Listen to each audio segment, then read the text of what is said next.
Okay guys, so meron akong electric stove binili, like electric induction, pero ang electric induction na to guys is ano siya meron siyang parang coil heater, pero ang nangyari sa coil heater niya is nasunog.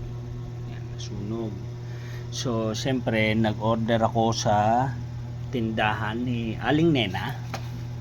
Alam niyo na yung tindahan ni Aling Nena, parang ayan, bagong bili yan. Okay, kaka-deliver pa lang. Shopee. Ang cost nito is 381.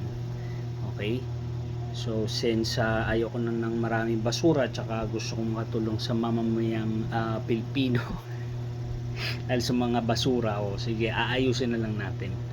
Okay, so ngayon i-attach natin yan dyan. So meron siyang dalawang kasamang wire. Ito, dalawang wire. Yan, kasama, red and white, positive and negative. Tsaka meron siyang ito. So ang gagawin natin, kakabit na lang natin yan guys.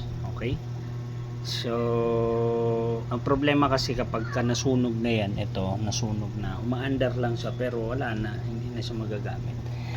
So let's see you guys later. Okay.